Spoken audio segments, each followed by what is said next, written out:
इस video class में Bihar board के कक्षा 6 के हमारी दुनिया के अध्याय 7 के सभी प्रश्न उत्तर करने वाले हैं। तो वीडियो को पूरा देखिएगा और वीडियो अच्छा लगे तो वीडियो को लाइक करके चैनल को सब्सक्राइब कर दीजिएगा। और इस क्लास का पीडीएफ टेलीग्राम पर मिल जाएगा, जिसका लिंक डिस्क्रिप्शन बॉक्स में है। तो चलिए वीडियो को शुरू करते हैं। अध्याय 7 है मानचित्र अध्ययन, जिसका पहला प्रश्न है, जमीन पर के बड़े भाग को कागज पर दिखाने के लिए प्रयोग करते हैं तो छोटे मापक का। 2 नंबर प्रश्न है, जिस मानचित्र में पर्वत, पठार, मैदान इत्यादि को दर्शाते हैं उसे कहते हैं भौतिक मानचित्र। 3 नंबर प्रश्न है, मानचित्र में मैदान को दिखाते हैं हरे रंग से। नंबर प्रश्न है, मानचित्र में दक्षिण दिशा होती है तो नीचे की ओर। 5 नंबर प्रश्न है, मानचित्र निर्माण में ध्यान रखना चाहिए संकेतों का, दिशाओं का और मापकों का।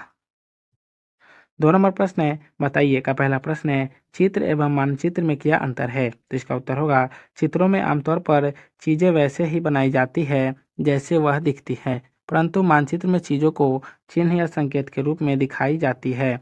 चित्र आमतौर पर ऐसे बनाए जाते हैं जैसे कोई उस जगह किनारे खड़े होकर देखता हो और वह उसी प्रकार दिखाई भी देता है, लेकिन मानचित्र हमेशा ऐसा बनाया जाता है जैसे उस जगह को ऊपर या आसमान से देख सकते हैं।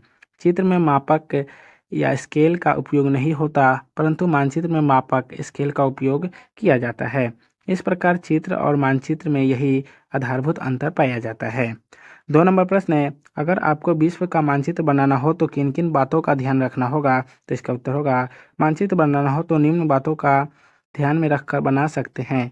नक्शे में अगर कोई दूरी सेंटीमीटर है तो वह वास्तविक रूप से कमरे में 1 मीटर के बराबर होगा।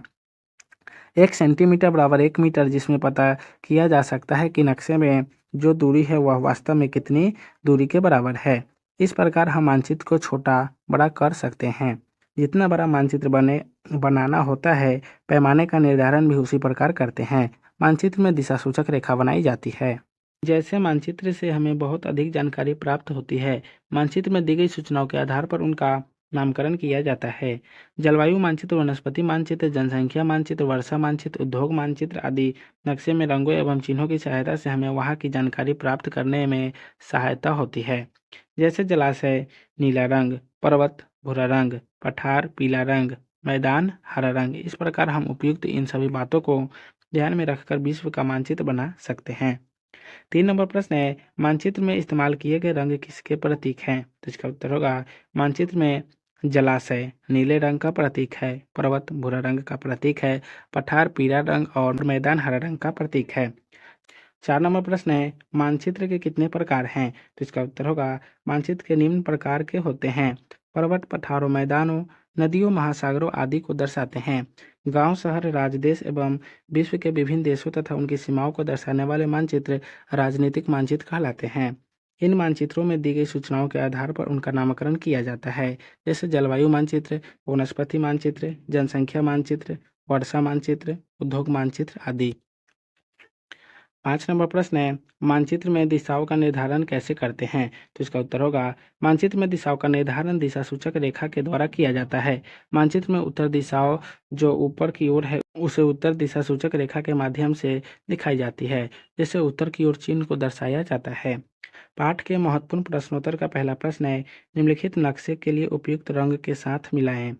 पहला है जलाशय, जलाशय का हो जाएगा नीला रंग। दूसरा है पर्वत, पर्वत का भूरा रंग। तीसरा है पठार, पठार का हो जाएगा पीला रंग। चौथा है मैदान, तो मैदान का हो जाएगा हरा रंग। 2 नंबर प्रश्न है, निम्नलिखित नामों को चित्रों द्वारा दर्शाएं।